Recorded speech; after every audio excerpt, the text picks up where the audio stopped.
ಬರ್ತಾ ಇದೆ. ಕೋರ್ಟ್ ಕಟಕಟೆಯಲ್ಲಿ ಧಮಕಿ ವೀರ ರಾಜೀವ್ ಗೌಡ. ನ್ಯಾಯಾಧೀಶೆ ಸುಕನ್ಯಾ ಮುಂದೆ ರಾಜೀವ್ನನ್ನ ಹಾಜರುಪಡಿಸಲಾಗಿದೆ. ಕೆಲವೇ ಕ್ಷಣಗಳಲ್ಲಿ ರಾಜೀವ್ ಗೌಡ ಭವಿಷ್ಯ ನಿರ್ಧಾರ ಆಗಲಿಕ್ಕಿದೆ. ರಾಜೀವ್ಗೆ ಪೊಲೀಸ್ ಕಸ್ಟಡಿನ ಅಥವಾ ನ್ಯಾಯಾಂಗ ಬಂಧನವ? ಸದ್ಯ ಈಗ ಕೋರ್ಟ್ ಅಲ್ಲಿ ರಾಜೀವ್ ಗೌಡ, ನ್ಯಾಯಾಧೀಶೆ ಸುಕನ್ಯಾ ಮುಂದೆ ರಾಜೀವ್ನನ್ನ ಹಾಜರುಪಡಿಸಲಾಗಿದೆ. ರಾಜೀವ್ ಗೌಡನಿಗೆ ಪೊಲೀಸ್ ಕಸ್ಟಡಿನ ಅಥವಾ ಜುಡಿಷಿಯಲ್ ಕಸ್ಟಡಿನ ಅನ್ನೋದು ಕೆಲವು ಕ್ಷಣಗಳಲ್ಲಿ ಗೊತ್ತಾಗಲಿಕ್ಕಿದೆ. ಸದ್ಯ ಕೋರ್ಟ್ನ ಕಟಕಟೆಯಲ್ಲಿ ಈ ಧಮಕಿ ವೀರ ರಾಜೀವ ಗೌಡ. ಏನಾಗಬಹುದು? ಈತನನ್ನ ಪೊಲೀಸರು ಕಸ್ಟಡಿಗೆ ತಗೊಳ್ಳೋದಕ್ಕೆ ಮನವಿಯನ್ನ ಮಾಡಿಕೊಳ್ತಾರೆ. ಯೂಶುವಲಿ ಹೆಚ್ಚಿನ ವಿಚಾರಣೆಗಾಗಿ ಕಸ್ಟಡಿಗೆ ಬೇಕು ಅಂತ ಕೇಳ್ಕೊತಾರೆ. ಈಗ ಕೋರ್ಟ್ ಎಷ್ಟು ದಿನ ಈತನನ್ನ ಕಸ್ಟಡಿಗೆ ಕೊಡುತ್ತೆ ಅನ್ನೋದನ್ನು ಕೂಡ ನಾವು ನೋಡಬೇಕಾಗತ್ತೆ. ಈ ಮಧ್ಯೆ ಜಾಮೀನಿಗಾಗಿ ಅರ್ಜಿಯನ್ನು ಬೇರೆ ಸಲ್ಲಿಸಲಾಗಿದೆ. ಅದರ ವಿಚಾರಣೆ ಈಗ ಬರುತ್ತಾ ಅಥವಾ ಹೇಗೆ, ಅದನ್ನು ಕೂಡ ನಾವು ಗಮನಿಸಬೇಕಾಗುತ್ತೆ.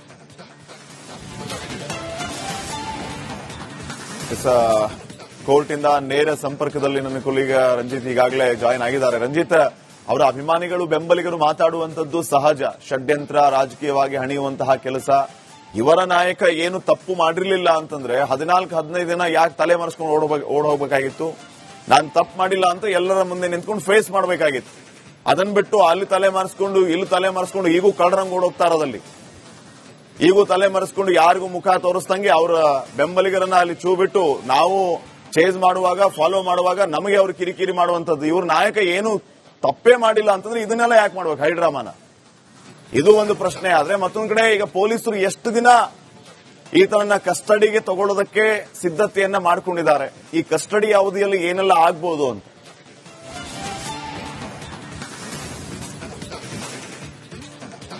ಖಂಡಿತ ಶ್ರೀಪಾದ್ ಪಾಟೀಲ್, ನಾನೇನು ತಪ್ಪೇ ಮಾಡಿಲ್ಲ ಅನ್ನೋದಾದ್ರೆ 13 ದಿನಗಳ ಕಾಲ ಪೊಲೀಸರ ಜೊತೆಗೆ ಕಣ್ಣಾಮುಚ್ಚಾಲೆ ಆಡುವಂತಹ ಪರಿಸ್ಥಿತಿ ರಾಜೀವ್ ಗೌಡ ಅವರಿಗೆ ಯಾಕೆ ಬಂತು?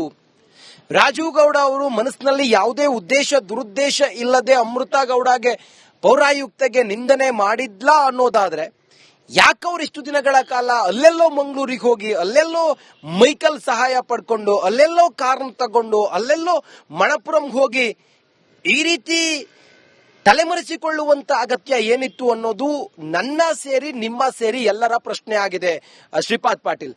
ಈಗ ಕೋರ್ಟ್ ಕಟಕಟೆಯ ಮುಂದೆ ನಿಂತು ರಾಜೀವ್ ಗೌಡ ಅವರು ಜಾಮೀನಿಗೋಸ್ಕರ ಮನವಿ ಮಾಡ್ತಾ ಇದ್ದಾರೆ. ಅವ್ರಿಗೆ ಮಾನ್ಯ ಮಾಡ್ತಾರ ನ್ಯಾಯಾಧೀಶೆ ಸುಕನ್ಯಾ. ಜೆಎಂಎಫ್ಸಿ ಕೋರ್ಟ್ ನಲ್ಲಿ ಈಗ ಅವ್ರನ್ನ ಪ್ರೊಡ್ಯೂಸ್ ಮಾಡಿದ್ದಾರೆ. ನ್ಯಾಯಾಧೀಶೆ ಸುಕನ್ಯಾ ಅವರ ಮುಂದೆ ಕಟಕಟೆಯಲ್ಲಿ ಈಗ ರಾಜೀವ್ ಗೌಡ ಅವರು ಕೈ ಕಟ್ಟಿ ನಿಂತಿದ್ದಾರೆ. ವೈಟ್ ಕ್ಯಾಪ್ ಹಾಕೊಂಡಿದ್ರು, ಬಿಳಿ ಬಣ್ಣದ ಕಪ್ಪು ಬಣ್ಣದ ಟಿ ಶರ್ಟ್ ಹಾಕೊಂಡಿದ್ರು ರಾಜೀವ್ ಗೌಡ. ನಿನ್ನೆ ಅವರನ್ನ ಮಣಪುರಂನಲ್ಲಿ ಬಂಧನ ಮಾಡಿದಾಗ ಮೈಕಲ್ ಜೊತೆಗೆ ಅವರಿದ್ರು. ಮೈಕಲ್ ಯಾರು ಅಂತೇಳಿ ಕೇಳಿದ್ರೆ ರಾಜೀವ್ ಗೌಡಗೆ ಗಾರ್ಡ್ ಮಾಡ್ತಾ ಇದ್ದ ಆತ ಮಂಗಳೂರಿನಲ್ಲಿದ್ದಾಗ ಮತ್ತೆ ಕೇರಳದಲ್ಲಿದ್ದಾಗ.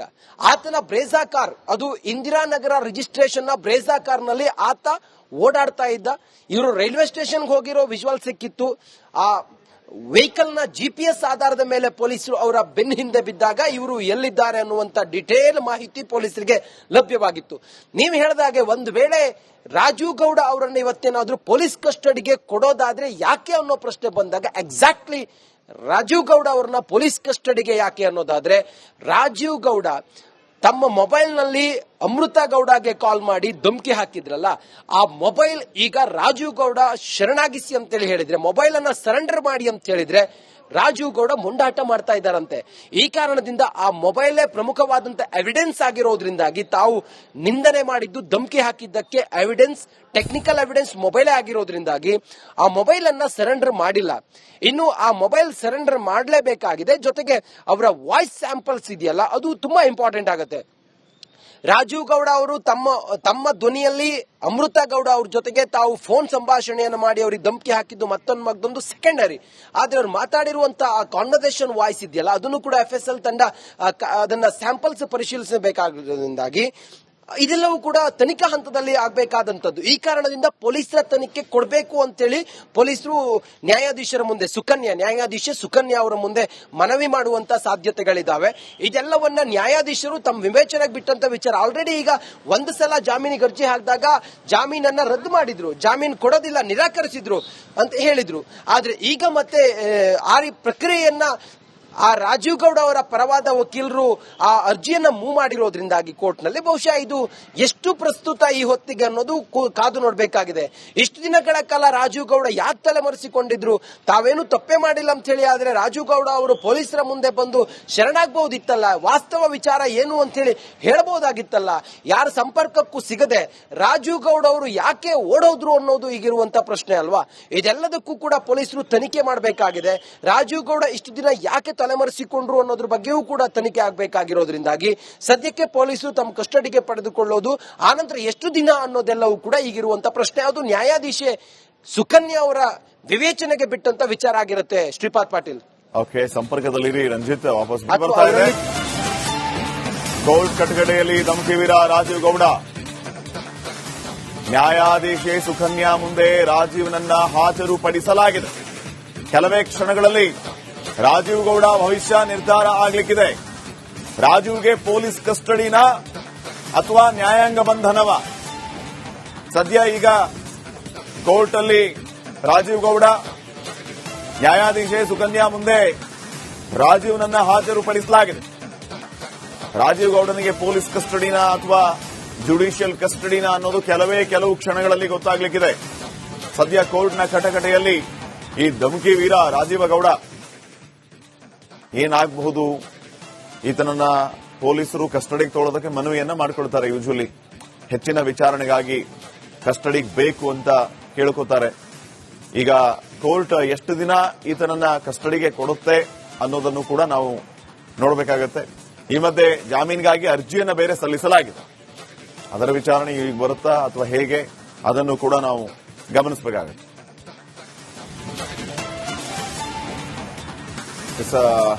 ಕೋರ್ಟ್ ಇಂದ ನೇರ ಸಂಪರ್ಕದಲ್ಲಿ ನನ್ನ ಕೊಲೀಗ ರಂಜಿತ್ ಈಗಾಗಲೇ ಜಾಯಿನ್ ಆಗಿದ್ದಾರೆ. ರಂಜಿತ್, ಅವರ ಅಭಿಮಾನಿಗಳು ಬೆಂಬಲಿಗರು ಮಾತಾಡುವಂತದ್ದು ಸಹಜ. ಷಡ್ಯಂತ್ರ, ರಾಜಕೀಯವಾಗಿ ಹಣಿಯುವಂತಹ ಕೆಲಸ. ಇವರ ನಾಯಕ ಏನು ತಪ್ಪು ಮಾಡಿರಲಿಲ್ಲ ಅಂತಂದ್ರೆ 14-15 ದಿನ ಯಾಕೆ ತಲೆ ಮರೆಸ್ಕೊಂಡು ಓಡ್ ಹೋಗ್ಬೇಕಾಗಿತ್ತು? ನಾನು ತಪ್ಪು ಮಾಡಿಲ್ಲ ಅಂತ ಎಲ್ಲರ ಮುಂದೆ ನಿಂತ್ಕೊಂಡು ಫೇಸ್ ಮಾಡಬೇಕಾಗಿತ್ತು. ಅದನ್ನ ಬಿಟ್ಟು ಅಲ್ಲಿ ತಲೆ ಮರೆಸ್ಕೊಂಡು ಇಲ್ಲಿ ತಲೆ ಮರೆಸ್ಕೊಂಡು ಈಗೂ ಕಳ್ಳರಂಗ್ ಓಡೋಗ್ತಾ ಇರೋದಲ್ಲಿ, ಈಗೂ ತಲೆ ಮರೆಸ್ಕೊಂಡು ಯಾರಿಗೂ ಮುಖ ತೋರಿಸ್ದಂಗೆ ಅವರ ಬೆಂಬಲಿಗರನ್ನ ಅಲ್ಲಿ ಚೂ ಬಿಟ್ಟು ನಾವು ಚೇಸ್ ಮಾಡುವಾಗ, ಫಾಲೋ ಮಾಡುವಾಗ ನಮಗೆ ಅವ್ರು ಕಿರಿಕಿರಿ ಮಾಡುವಂತದ್ದು. ಇವ್ರ ನಾಯಕ ಏನು ತಪ್ಪೇ ಮಾಡಿಲ್ಲ ಅಂತಂದ್ರೆ ಇದನ್ನೆಲ್ಲ ಯಾಕೆ ಮಾಡ್ಬೇಕು ಹೈಡ್ರಾಮಾನ? ಇದು ಒಂದು ಪ್ರಶ್ನೆ. ಆದ್ರೆ ಮತ್ತೊಂದ್ ಕಡೆ ಈಗ ಪೊಲೀಸರು ಎಷ್ಟು ದಿನ ಈತನನ್ನ ಕಸ್ಟಡಿಗೆ ತಗೊಳ್ಳೋದಕ್ಕೆ ಸಿದ್ಧತೆಯನ್ನ ಮಾಡಿಕೊಂಡಿದ್ದಾರೆ. ಈ ಕಸ್ಟಡಿ ಅವಧಿಯಲ್ಲಿ ಏನೆಲ್ಲ ಆಗ್ಬಹುದು ಅಂತ?